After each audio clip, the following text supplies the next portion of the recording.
Hey everyone, this is TJ, and you're listening to Beyond the Ring podcast, and this is the Monday Night Raw review, guys. And by the sound of it, you should have known about how this show is.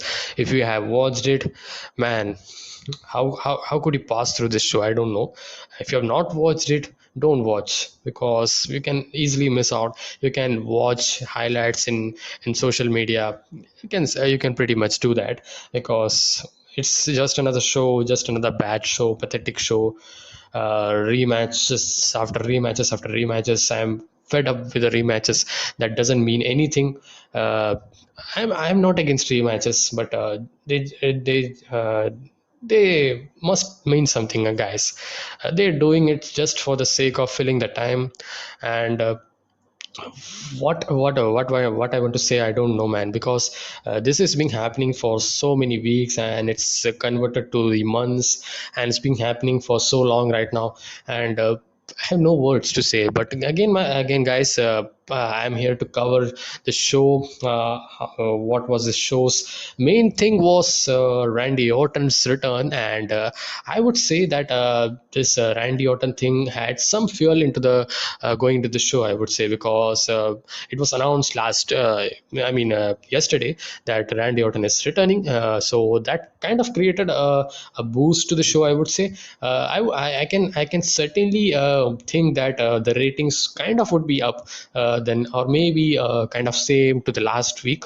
Uh, I think so, because this was bad, but this had slight nice things as well. The Randy Orton and RK Bro thing, I would say that was good, and the closing main event as well. I like that, but man, talking about the whole show, this was pathetic, because we are speaking about the 3 hour show, and we aren't speaking about 20-minute segment or 30-minute thing or something of any show. We cannot say that 30-minute thing is very good, and then you can say that this was very good show. No, you cannot say that. That's what I'm saying. But at least they are going into that SmackDown route, I would say. And just like SmackDown, they do kick it off with John Cena Roman Reigns storyline, and end up with this main event angle and all for the same storyline. And just like that, they are doing it. And the WWE Championship is just like anything. And I'm not even excited for that match. I don't know why. And I was excited when they actually kind of were teasing that Goldberg Lashley is gonna happen, because Lesnar is not coming. But the build up is so bad, man. Goldberg is just like missing 1 week and then coming back, and then having then showing up and then just going. And I mean, I don't know. There's just no thing going on. I really want Bobby Lashley to win. Just I want him to retain, and I want to have some good rivalry for him next time. I would say in the next pay-per-view. I don't know. This would be a kind of a WWE style match, like we expect, a 5 minute kind of match. But I don't know, man. But this show actually began with Randy Orton, and Randy Orton kicking things off. So his bro comes up, Riddle bro comes up, and he kind of had a type of a reunion, RK Bro, but Randy Orton is not interested in that, and he says, "Why the hell I do want to join you," kind of thing. And he doesn't want to. He doesn't want to team with him. And Bro is kind of Riddle Bro is kind of requesting him, and AJ Styles and almost kind of come up. So, and I thought about that, maybe this is going to be a reunion kind of thing. But Styles mocked the way the Riddle spoke to Orton, and kind of mocking them, their relationship and all, and they are not the tag teams. And kind of a story that you just came back after so much long, and you are picking spots, and you want uh, is kind of jealous that he actually is being highlighted and being got a huge reception and all. And that was a story, and that kind of created a challenger for the main event, that is Styles versus Randy Orton. And I was excited for this match, because last time they had this match at SmackDown, I remember, and that was good at 2016-2017 time. And Styles is just like a very a very natural talent, and he's so much good with any talent, and he's you can put it up against any talent, and you cannot go wrong with him, and you can expect a very good match, and a good match, I would say, very fun match, I would say. And just like that, very good, I mean, very fun main event, I would say. We'll get into that, but man, that was this segment. And we got the first match after that, and they Riddle and Orton is just not on the same page, and that was the segment. And but the segment was very good, I would say. It was fun to watch through, and yeah, kicked it off very nicely. And we get to the first match, Drew McIntyre versus Baron Corbin. Okay, then I wasn't very excited or something, but just to have Drew McIntyre get over, I mean, he's coming, the match is coming with Jinder Mahal, and so it was just a match. It was what it is. McIntyre was asked Corbin how much kind of a sympathy for him, and he asked how much you want, and Corbin asked for $1 lakh, $100,000, you can say that. And man, $100,000 for you to live, have shelter and food. I mean, whatever, man. McIntyre raised it to $200,000 and then $300,000, and we know what it was going to happen. And he get 3-1 and hit the Claymore kick, and that was it. Fun little moment for Drew McIntyre as well. And Jinder Mahal, Veer, and Shanky also walked up on the ramp, and McIntyre kind of picked up his sword and kind of had a shown it to them, and that was the hit. I know I'm not very into this sword kind of storyline. I don't know. Even the sword has his grandmother name or something. He told that before the promo, before the match, actually, Angela, actually. And it's the sword is named after his late mother. But I'm not into this story, man. I was excited to see Drew McIntyre versus Jinder Mahal, but man, this rivalry is built up and all is not looking very nicely, I would say. And it's just like a rivalry that's going on. And I hope so. Drew McIntyre would be getting his victory, and he could be racking up some victories going on, and then he'll be finally coming to the championship picture, main title picture, I would see. And next we got NXT champion Karrion Kross versus Jeff Hardy. So Jeff Hardy is finally cleared. He had the COVID test, so he's not positive anymore. So that's a good news, man, and very good news. And this match, we're expecting that Jeff Hardy would be getting the victory, because last time uh, Jeff Hardy kind of yeah, last time Jeff Hardy got the victory, so kind of Karrion Kross was expected to be get the victory, and he got the victory here. And Jeff Hardy got some here and there offenses and all, but Hardy performed a second rope splash and got a 2 count, and Kross gets a momentum and throws him into the ropes and performed a Saito suplex, his finisher, and that was it. Nice little kind of squash, you can say that. And we saw after that Alexa Bliss segment with own CJ graphic and all. And I'm not talking about the segments and all. Nothing was interesting here. And we get to the third match. Alexa Bliss was Doudrop, and this is the hour two, kicking things off with the bad things. And I was never into it. Alexa Bliss beat a Doudrop in a 3 minutes 30 seconds dud match. And we get to the another rematch of the century, again and again. Sheamus vs Ricochet and a non-title match. Glad they didn't told about championship contender match or something, because they've been doing that for so in every week episode of Raw and SmackDown and all. So much hate that. And just a match which was Ricochet's acrobatic athletic things that we see. I like Ricochet's style. I like fun. It's fun. He's fun to watch. But putting over the match and same thing over and over. I mean, I was so bored to see this match, because I was just planning to close it out, because man, I was thinking 2 hours is still left, kind of. I mean, I was not into this match, man. A US champion Sheamus defeated Ricochet, and after that, it was going to the Damian Priest thing, and they've been teasing and kind of having backstage segment for so much long. Sheamus is not accepting, so. Sheamus is kind of ducking. Priest kind of challenges Sheamus, and Sheamus finally accepted. So Sheamus versus Priest is finally finalized for the SummerSlam card, and hopefully it would be a good match. I would say that, and both had high strike. Very strikers and brawler kind of wrestlers, so could be a very good match to look upon. Lots of thigh slaps. And Damien Priest versus Miz then. Damien Priest was John Morrison, and just another rematch. Damien Priest beat John Morrison with the Reckoning. And after the match, Miss revealed also that he's no more injured and is cleared, and he was walking as well. So that was it. So maybe hopefully we could see Miss versus Damien Priest next week. Yeah, we could see that because we have done we're done with John Morrison, then we'll be doing Miss for many weeks.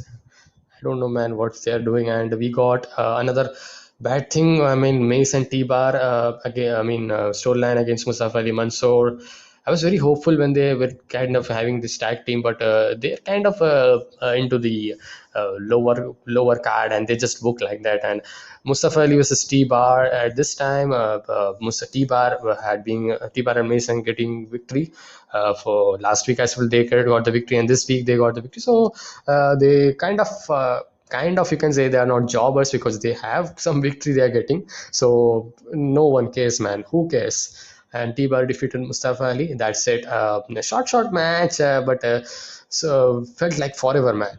And that was it. And gets into the hour three, and Bobby Lashley also was hyped up as he and MVP was coming up to address the universe. And MVP got a good promo, I would say. This was one of the highlights of hour three, I would say. And MVP said there are false narratives being spun, and he turned it around very well. And he said that he just said to his kid that his father is not safe anymore, is going to be destroyed. But he just said that, and Goldberg just came out and speared me, and it shows what kind of a pathetic man he is. And is reiterated again that he's going to destroy MVP. He's going to destroy Goldberg, and I want to see that Lashley destroying Goldberg, and finally Goldberg gone for good for this year, I would say, because as I remember, it's been a deal for 2 matches per year. So that's it. First match was in the Royal Rumble. The Drew McIntyre thing, and then this match, and that would be it, I would say. And we could see a WrestleMania match as well next year. Let's see. Hopefully he would be not there. Let's see, guys.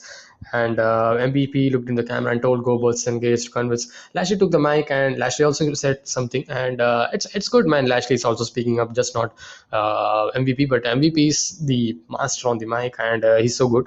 Lashley took the mic and told Goldberg not to let his son watch the SummerSlam match because what he intends to do, the legend. Lashley said Goldberg isn't done. He's done. Isn't next. He's done, he says. And that was it. And good promo segment, I would say. And yeah, the rivalry itself is not good, but the promo was good here. And we get to next video package of Nikki Ash cashing in and the whole thing. Nikki Ash was also interviewed by Sarah Schreiber. Same promo by Nikki Ash. When she won the Raw Women's Championship, I was kind of getting into her character. I was let's see kind of thing. And but I don't know, man. The crowd is booing, and even I am not very excited to see her as a Raw Women's Champion. I don't know. And the fans are not getting it, and I'm very very sure that this triple threat match is going to be very very high stake, high odds against her, and she would be losing, I would say that. And Charlotte Flair, she looked good here this week. I mean, her outfit, she looked very good here. And she, I think so, she would be the Raw Women's Champion, and she would be taking that title. And Rhea Ripley is not doing the job. Her character is so convoluted. Sometimes face, sometimes he's kind of a big show kind of thing. 1 week he's face, 1 week he's heel. And speaking about Big Show, man, he's just throwing hate on WWE right now. I'm not saying anything, but he's been with WWE, and he's been WWE loyal for so many years, and he just is praising so much AEW. And AEW is not bad, I would say. AEW is good. They're doing very good, really good than WWE, but not to hate on them. I mean, comparing and all. I mean, yeah. especially your big show. You had your above 95% of your career in WWE, and nobody remembers your WCW version, man. And again, man, got a little out of it, the review. We get to the main event finally, Randy Orton versus AJ Styles. This was a very entertaining and very fun match, I would say, and very action-packed match as well. And as I said, very fun match. And Orton actually. Orton was kind of Riddle comes up and to ask Orton, but Orton isn't interested to be Orton isn't interested to see Riddle onto his side, and AJ Styles was with Omos, and Omos kind of had a distraction here and there, and that kind of was capitalized by AJ Styles. And later in the match, Orton struck the Viper's post while Styles was down.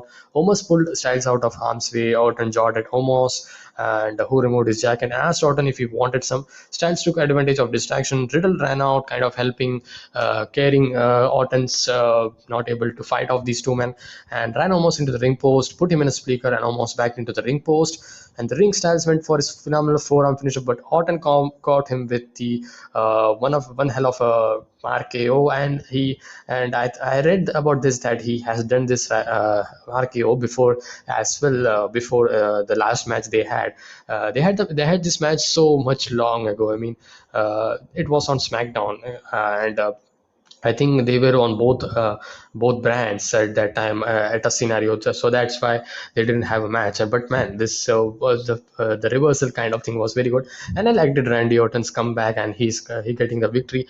AJ Styles is not getting, it's not. People say that, will say that AJ Styles buried or something. It's not. It's not. His character is very over, and it's not getting buried for one kind of. One kind of a lose or something, and it's losing against Randy Orton, a veteran, a legend, and it's not bad or something, and it's understandable, and his return and all, and the whole thing, and can say that this is kind of a Randy Orton episode because it began with that and it closed with that, and the only fun thing was that, and the MVP promo, and that was only the nice moment, I would say, and a very fun main event, and I would say a slight improvement from last week, but man, with this 3 hour show still is very bad, and it's so horrible, and it's very difficult to watch through. And post-match thing was the interesting thing where Riddle entered the ring, and Orton, finally they hugged it out each other, and I was surprised to see Orton hugging one of a competitor or something. He's never into that character, and I was very obvious that he's gonna hit the Akio, and I was very sure when he actually said that we would be giving the crowd that side some ovations as well, and he then did that, and he uh, just raised his arm and motion for Riddle to raise his arm for another side of the building, gave Riddle an RKO and smiled it, and even Riddle actually also kind of was half kind of asleep kind of thing, and yeah, kind of a fun way. And commentators also said that you least expect it and you gonna get it, and kind of they were laughing at it. So I think so this is just a fun thing that they did, and it was really well played out, and the show ended very well, I would say. And uh, uh, the all the other things in the show was bad taste, but the closing and the ending was very well done by WWE this week, I would say. A slight improvement from last week, but again, this is a 3 hour show, and you cannot say by 30 minutes or a small segment or so that this is a very good show or something. So this was a very bad show, I would say, and just like pathetic horrible show, and so much rematches. And I hope to see your guys thoughts as well on this week's Raw, and what's your thoughts, and what was your favorite moments or that you liked upon or something. If you have any, please tell me in the comment section below, and I'll see you guys in the next one. It is, be safe, stay energetic, and peace.